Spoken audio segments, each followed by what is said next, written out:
సామాన్యులు చిన్న రుణం కోసం వందల సార్లు బ్యాంకుల చుట్టూ తిరగాలి. కానీ కేటుగాలు మాత్రం పక్కా ప్లాన్ తో ఏకంగా కోట్లకు కోట్లు నొక్కేస్తున్నారు. విజయవాడలో వెలుగు చూసిన ఓ భారీ కార్పొరేట్ మోసం బ్యాంకింగ్ వర్గాలను విస్మయానికి గురిచేస్తుంది. తప్పుడు సమాచారంతో యూనియన్ బ్యాంకును బురిడీ కొట్టించి ఏకంగా 24 కోట్లు కాజేసిన ఉదంతం హాట్ టాపిక్ గా మారింది. విజయవాడ కేంద్రంగా వ్యాపారం చేస్తామంటూ ఓంకార విజయలక్ష్మి స్ట్రైప్స్ ప్రైవేట్ లిమిటెడ్ సంస్థ బ్యాంకును బురిడీ కొట్టించి మోసం చేసింది. మరింత సమాచారం మా ప్రతినిధి కాంతి అందిస్తారు. విజయవాడలో మరో భారీ ఆర్థిక కుంభకోణం బయటకు వచ్చింది.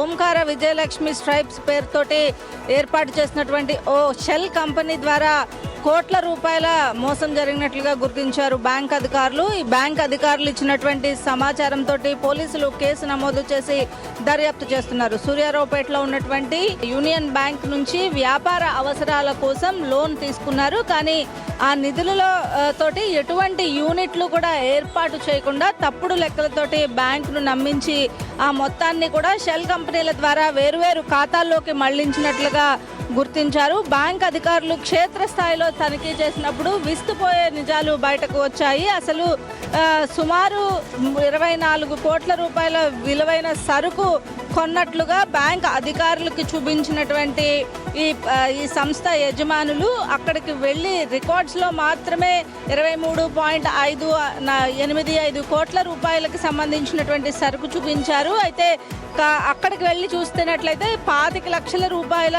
నిల్వలు మాత్రమే ఉన్నాయి. లోన్ మంజూరు చేసినటువంటి 6 నెలలకే సంస్థకు చెందినటువంటి 2 డైరెక్టర్లు కూడా పదవులకు రాజీనామా చేసి తప్పించుకోవడం వెనుక ఒక పెద్ద కుట్ర ఉన్నట్లుగా కూడా స్పష్టమవుతోంది. ఈ కేసులో కోటా భానుప్రసాద్, కోటా శ్రావణి, కోటా పృథ్వీ వెంకట తేజ, కోటా రాహుల్, సాయి బాలాజీలతో పాటు మోసానికి సహకరించినటువంటి బ్యాంక్ ఉద్యోగులను కూడా సిబిఐ నిందితులుగా చేర్చింది. Union Bank AGM Srikanth Patro ఫిర్యాదు మేరకు సిబిఐ అధికారులు రంగంలోకి దిగి మొత్తంగా అక్కడ ఏమీ లేవు అన్నట్లుగా అధికారులు గుర్తించినట్లుగా తెలుస్తోంది. సిబిఐ అయితే దీనికి సంబంధించినటువంటి దర్యాప్తు చేస్తోంది. సిబిఐ దర్యాప్తులో మరిన్ని నిజాలు బయటకు వచ్చే అవకాశం ఉంది.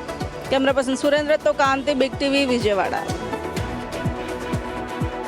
నిజంగానే సామాన్యులు ఎవరైనా కనీసం 1 లక్ష రూపాయల లోన్ తీసుకోవాలన్నా కూడా 100 సార్లు బ్యాంక్ చుట్టూ తిరగాల్సి వస్తుంది. అక్కడ అధికారులు కూడా అలాగే తిప్పించుకుంటారు. బట్ ఇక్కడ ఏకంగా ఒక కార్పొరేషన్ కంపెనీ నమ్మి 24 కోట్లు టోకరా పెట్టేలా చేశారంటే అక్కడ 2 నిర్లక్ష్యం కూడా మనకి క్లియర్ గా కనిపిస్తుంది. మరి దీనిపై ఎలా ముందుకెళ్తారు చూద్దాం. ఇక